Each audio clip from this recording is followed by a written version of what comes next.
Hi everyone, it's QuickyBaby and welcome back to World of Tanks, and today I've got a full tank review for you on the Lätt Stridsfordon 120. This is a tier 9 Swedish premium tank destroyer that is pretty much similar to kind of taking a UDES, putting it up at tier 9 and giving it kind of like STRV 1030 statistics. One of the most interesting things about this vehicle, like the UDES, is that its gun isn't locked to the hull, unlike the Stridsfordon 1030 and the Stridsfordon 103B.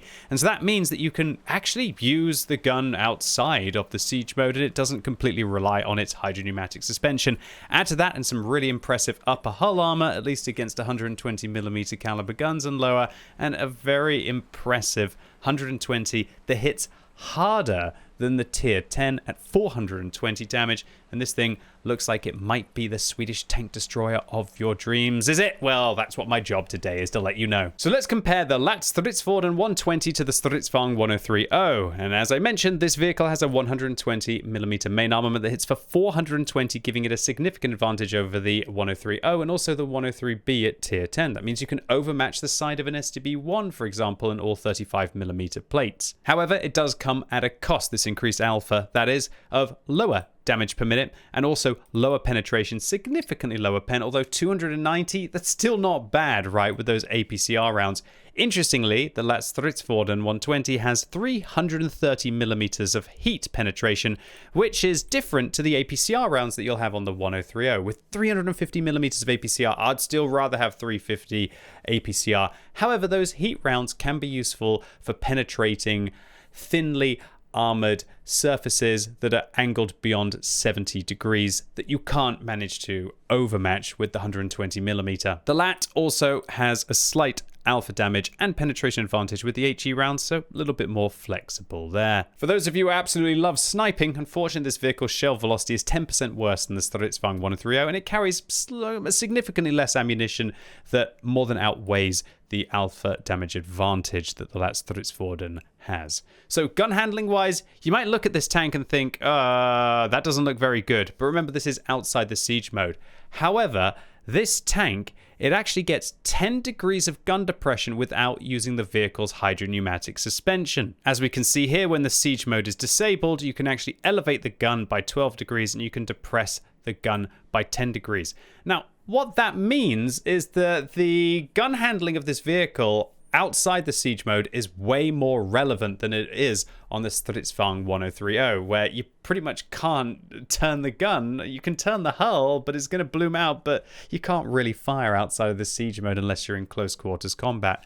But for the Lätt Stridsfordon, it's kind of relevant statistics, and you'll notice that the movement dispersion is horrendous at 0.4, meaning that if you want to play this vehicle, you definitely want to have smooth ride, and you might even want to use a directive to double the effect of smooth ride. But that's kind of counterintuitive because you don't usually take that cruise skill on the Stridsfordon 130 or the 103B, where your crew is likely coming from. Inside the siege mode, the statistics are the same as the Stridsfordon 130. You have 1.2 seconds aim time and 0.3 accuracy. Not as good as the UDES and the 103B, but it's still very decent. This vehicle has a 2-degree gun depression advantage over the Stridsfordon 1030, and it can actually get up to 14 degrees of gun depression if you count for the fact that it can get 10 naturally outside of the siege mode, and then it can add 4 degrees additionally with the hydropneumatic suspension. And boy, look what this tank looks like when you are using that gun depression. It's absolutely wild. Now, unfortunately, when you crest the ridge, unless you want to literally shoot your opponent in the turret, you're going to expose a significant amount of horrible lower plate armor that even high explosive rounds will be able to go into. But yeah, quite a tricky tank to be able to hit at decent distances, quite a small target. Mobility wise, this vehicle goes at 50 forwards, 45 backwards, but remember, inside the siege mode, you're only going to be limited to 10. So that means you most likely want to take a turbo because it will have a flat top speed increase of either 4, 5, or 6, depending on the turbo that you use inside that, boosting the top speed inside the siege mode by up to 60% if you're using a Bond turbo. Power to weight ratio wise, 17 is decent. Keep in mind this vehicle is very light, so don't get haphazard with your ramming, and also if you see these on the battlefield, ram them. Even in your light tanks, you'll probably be able to ram them and dominate them. It's worth noting this vehicle actually has significantly worse tank traverse than the STRV 1030, and so it does feel like it's less nimble, significantly less nimble. Armor-wise, this vehicle has 20 millimeters of sidearm, which sucks. You're not going to be bouncing even 90 millimeter shells, but it does have 40 millimeters of upper hull armor.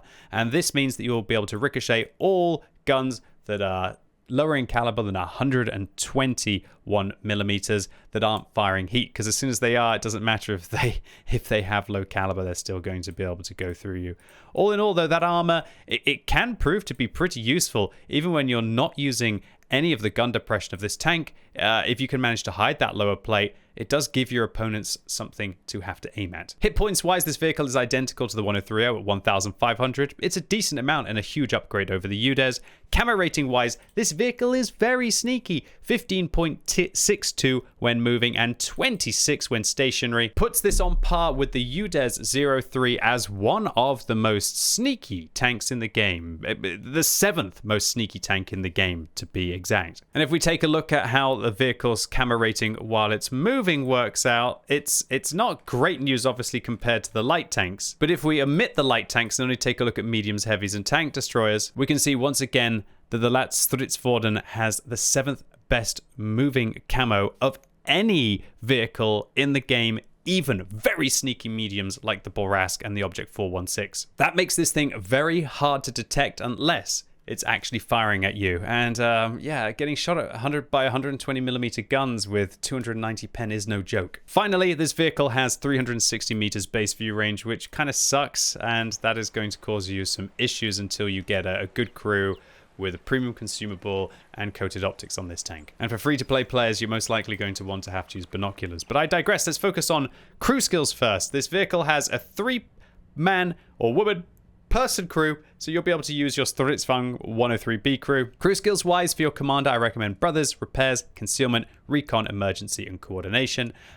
For your gunner, who's also the driver on this vehicle, Brothers, Repairs, Concealment, Clutch Braking, Off-Road Driving, and Engineer will be good. But remember what I said about Smooth Ride. Smooth Ride might be relevant for replacing off-road driving, but just be warned, if you do that, you're going to be very slow on soft terrain. For those gunner skills, I would thoroughly recommend Concentration on this tank, because you can turn the vehicle inside the siege mode without deactivating. I'm going to be taking Deadeye and Designated Target. And for your radio operator skills, Brothers, Repairs, Concealment, Situational Awareness, Jamming, and Firefighting is a great build for this tank.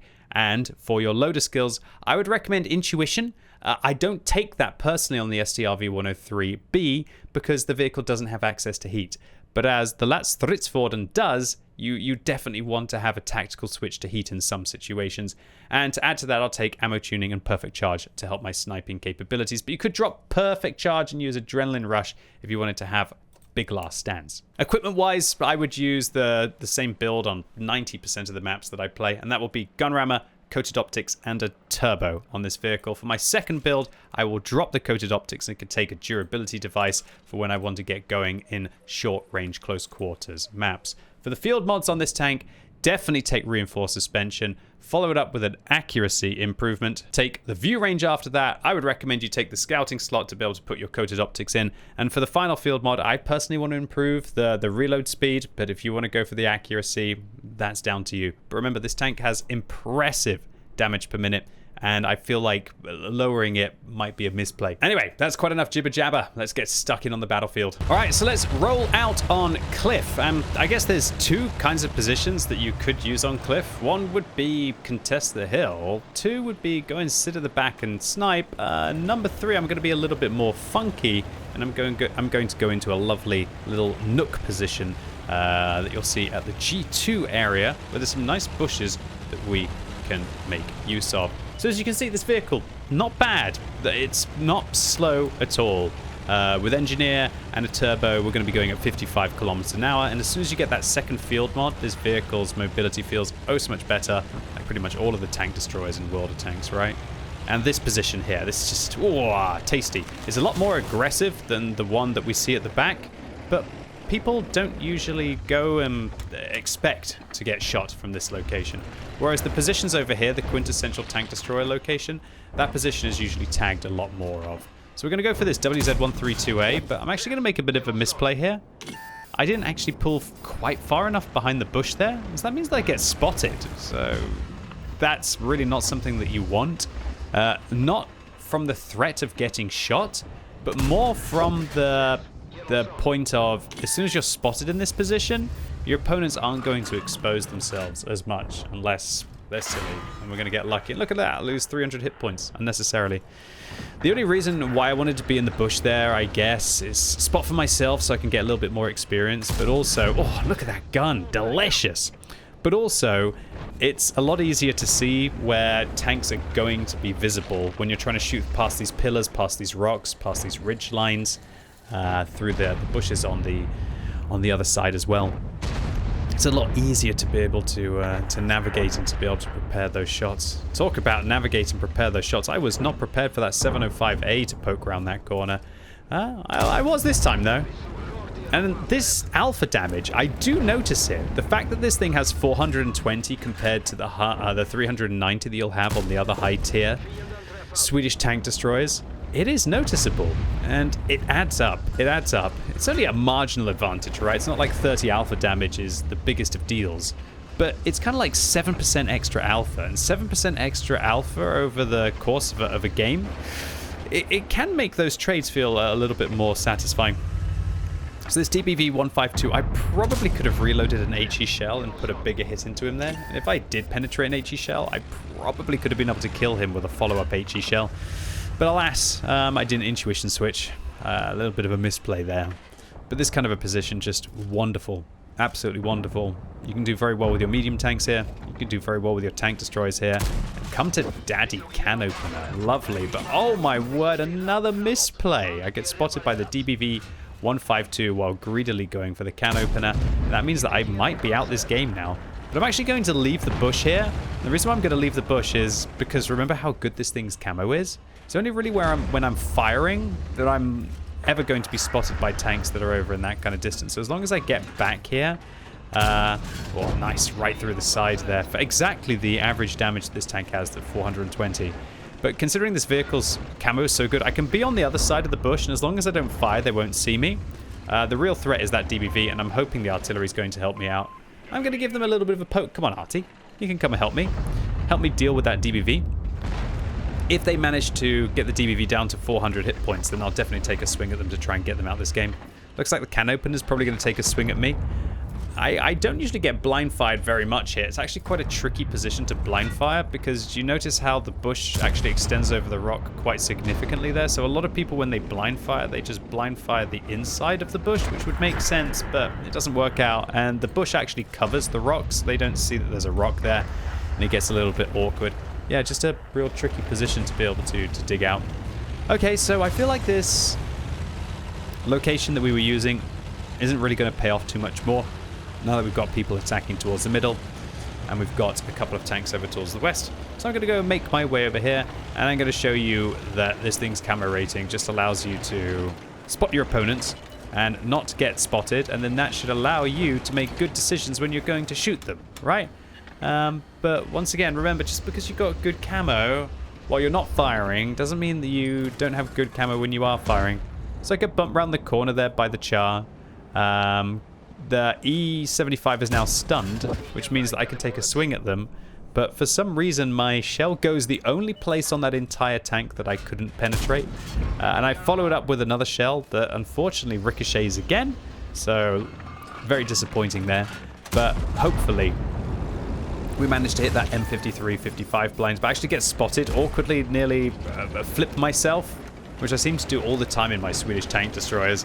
And artillery finishes off the M53-55 with a non-direct hit. So I'm pretty sure that means that I did hit them for 420 there. Nice. So I'm thinking about going for this can opener. If I fire when the can opener's got vision on me, he'll spot me. But as long as I fire before the E75 is no longer spotted, I should still be able to get them.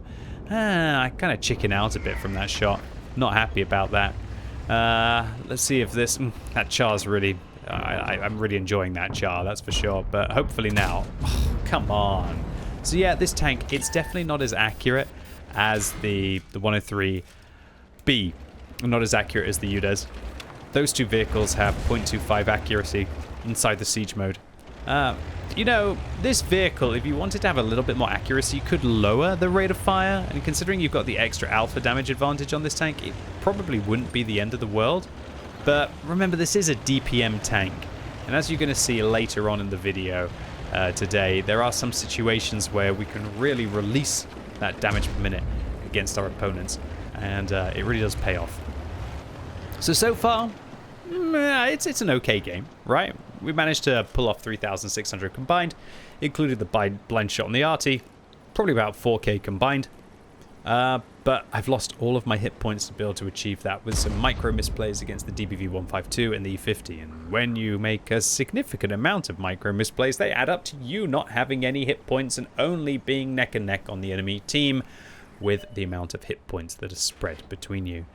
But this is just one of those sniping TDs. So convenient, so comfortable. I'm sure we're going to see a lot of these in the matchmaker, because we see a lot of STRV 103Bs and STRV 103Os and UDESs as well. Not so many Stridsfang 1s, but I do feel that this vehicle just feels so much better than a Stridsfang 1, or the S1 as I should call it. Just the alpha damage advantage. Importantly as well, the 10mm of armor. 10mm doesn't sound a lot, but it's the difference between bouncing a 120mm gun and bouncing a 90mm gun. And when you think about it, how many tanks don't have 90mm guns at tier 8 and above? There's hardly any of them. However, there's quite a lot of tanks that don't have 120mm, practically all of the mediums. Or shall I say 120mm, more than 120mm, which includes vehicles like Can Opener, vehicles like the Super Conqueror, vehicles like the Type 71, for example. All of those tanks, this vehicle can ricochet off the upper hull. Char Future 4, I don't think he likes me. Maybe they're jealous because they're not super testing a vehicle, right? But you know what? So far, just a solid game of World of Tanks for this vehicle. I showed you all of the strengths of this tank. The camo rating at long range, the accuracy, the alpha damage advantage it has over the other Swedish tank destroyers.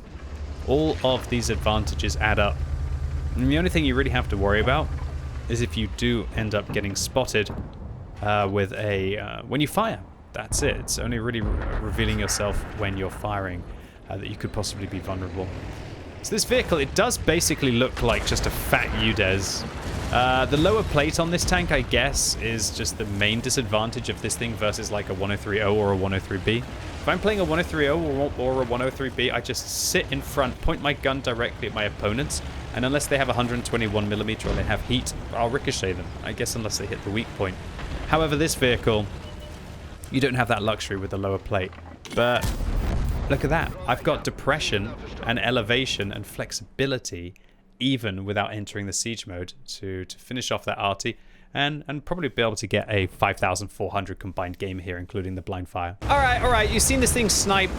Let's see if this thing can also work in a town environment, because if this thing is able to work in Ensk as well, then you're going to do well on all of your Prokhorovkas and your Malinovkas, as long as we're not getting hardlined by an IS-22, right?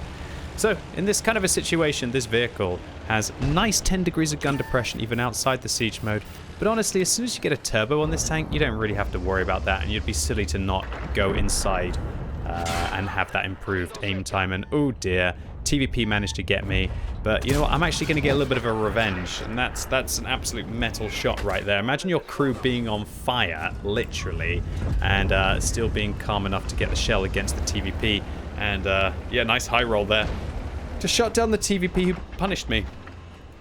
That was an interesting shot. Oh, beautiful shot on the Batchat 12T. And wow, looks like we survived our fire and then we dealt one to the enemy team. So it looks like the engine's right at the front there, because that's where that TVP managed to get me. So combustible, this tank. Definitely want to have a firefighting crew. I'd say firefighting should probably be the second skill you take on this vehicle after you take situational awareness, because otherwise you're going to just have such awful view range. And look at these shots, man. This is what these Swedish tank destroyers are great for, just accurate. You can find those tiny little shots through the train cars there and the carriages, and hopefully over the top of the ridgeline here. Well, it's even easier if the GSOL manages to shoot down the building. And this is where this thing is just surprisingly good. The gun is so low, it's got no forehead for your opponents to be able to shoot, really. So as long as you're only shooting your opponents in the turrets, and you don't have to shoot them in the hull, because if you shoot them in the hull, then you're pretty much having to expose your hull as well. You do really well in this tank, and it does feel like it's fairly responsive on a ridgeline when you get the turbo on this. I would recommend, if any of you have Bond turbos, a good candidate. If you've got any Bond turbos, about if you do manage to get your hands on this vehicle from the loot boxes, or in the future, you're watching this review in 2026 or beyond, then yeah, any kind of a big turbo on this vehicle, bounty turbo or Bond turbo, will really help. I'd like to clarify once again that having engineer on this tank, pretty much mandatory. Engineer will boost the top speed limit of this tank by 1 km/h forward inside the siege mode. And that's why we're going along at 15 even with a regular turbo right now, because of that engineer skill. Of course, as soon as we leave the siege mode, then we're a lot faster indeed. And hopefully you're going to see where, unlike other other Swedish tank destroyers where it's a little bit awkward, this vehicle, am I going to actually enter the siege? I still feel like it's quicker for me to enter the siege there, but if I'd loaded a heat round, I probably could have got the shot off quicker without entering the siege. But considering what the siege switch time is, which is not too bad on this tank, it works. It works. I'd still recommend going into the siege mode to be able to gain that extra accuracy, to be able to gain that extra aim time. I think it will be superior to playing without. But in scenarios, you can make it work. And hopefully I'll show you that here against this T95. So we're going to come around the corner. T95 is going to turn to come after us, so I'm going to fire without going into the siege mode. Get the tracks off the T95. Their repair kit has been used. And now they're going to be ignoring me and going after the Kampfpanzer. And so I'm going to shoot him once again outside the siege mode, lock down the tracks, gain a more advantageous position, fully aim, not enter the siege mode, get a shot in. And ladies and gents, this is just one of the best things about having this flexible gun depression, the 10 degrees of gun depression this tank has outside of the siege mode with the 4 extra inside it. I couldn't be doing this as comfortably in a Stridsfordon 1030. I couldn't be leaving, changing, going into the siege mode again, and then going after him in that scenario. And that is the quintessential part of this tank review that shows you that this vehicle just more flexible than a Stridsfordon 1030, than the Stridsfordon S1 or a 103B as well. Now, again, it does come at costs. You have a horrible lower plate on this tank. You have side armor that can get overmatched by, I guess it's 61mm caliber guns. That means the HE is going to be more brutal against this thing than it is on the other Swedish TDs. But it's not a bad tank. It's not that different to a Stridsfordon 1030, that's for sure. It's not that different at all. But, oof, it works. And you know what? We're getting like nearly 6k combined in Ensk in a 5-minute game. I'm not sure I could have done this in a Stridsfordon 103B. Or a 103O is what I meant to say there. So, one more for the road. Let's get forwards. Go and get into a hold down position. If you're wondering why I'm wiggling my mouse a lot there, that's because I just finally got a new monitor that can go at 240 frames a second. You'll see that I was playing with 240 when I wasn't recording, but when I record, I still have to run at 120, otherwise it saturates my graphics card and lags the frame rate. But oh my word, World of Tanks in 4K at 240 frames a second without compression. Oh, chef's kiss. It was, yeah, it's a delicious experience. I definitely enjoy playing more on stream than I do off stream. I don't know why, but even though I get stressed on stream for sure, it still feels like interacting with the chat and not just being alone with World of Tanks and RNG and the matchmaker, and getting to chat to the audience does feel a lot nicer. But look, I digress. Let me come to a conclusion about the Lätt Stridsfordon 120.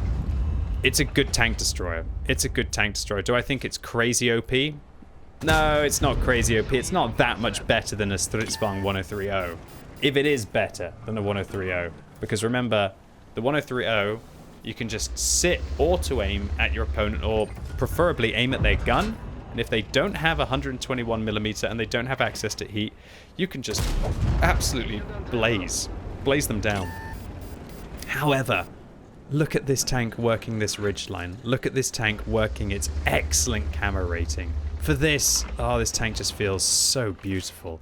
And to have the extra 30 alpha damage is just that cherry on top of this tank. Wargaming have basically taken a UDES, which a lot of people like at tier 8, and put it up to tier 9, which just has much more fun matchmaking, in my opinion, because of the lack of the +0, -0. But a lot of people told me in my video the other day in the comments that that is not the case as to why QuickyBaby doesn't like it. Anyway, I digress. I want to focus on the Stridsfordon today. It's a good tank. I don't think it's crazy OP. I think it's good. If you love Swedish tank destroyers, you probably want to get your hands on this one. It's just going to suck that you'll have to buy up to 150 loot boxes even if you're a tank collector to be able to get your hands on this tank. It's just madness. Unless Wargaming are going to sell the vehicles individually, which is what I've been begging them to do for years, and for years. This vehicle is just going to be such a dirty tank to try and dig out. It's already hard enough to try and dig out a 1030. Now try and imagine digging out a 1030 that when it's outside the siege mode still has the gun depression to be able to come after you.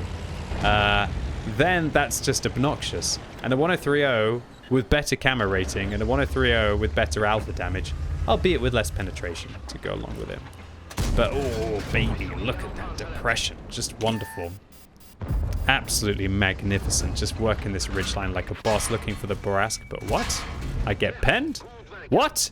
I get penned? What is this? How could this be happening? I thought I was absolutely farming this game. This is my game to farm, right? Oh. And then it dawns on you that you get overconfident. You get overconfident. And remember that your opponents, they can overmatch you with those big guns. But the G-Sword, to be fair, and the Liberté, those were not big guns. First one from the VK goes right through my gun and overmatches behind as he's using 128mm.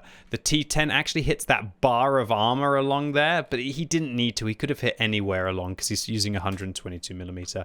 The G-Saw, the tank, interestingly enough, shoots my tracks and still manages to damage the tank. And that is because he either overmatched the flap, which only has 10mm of armor, or he managed to hit the beak on the front of the vehicle. And the Liberté, this one's a little unlucky. He's hit the bar of armor, which gets overmatched rather than hitting all of the rest of the armored plate that would be able to ricochet. So yes, this tank definitely has worse armor than the STRV 1030. So it comes down to a choice. Do you want to have the bigger gun with the flexible gun even outside of the siege mode, or do you want to have the better armor and the better penetration and the slight better damage per minute? Both vehicles are good. There's not too much differences between them, but hopefully this video has helped you break those differences down and try and get the best out of both of the tanks. Anyway, ladies and gents, boys and girls, that was it for today. Really hope you enjoyed this video. If you did, give it a thumbs up. If you hated it, give it a thumbs down. And let me know in the comments down below what you think about the Lätt Stridsfordon 120. Do you think it looks absolutely outrageous? What do you think about more sneaky, relatively decent tank destroyers going into the game? And is this one that you're going to jump to be able to get your hands on? And as always, thank you so much for watching. You've been epic, and hopefully I'll see you soon.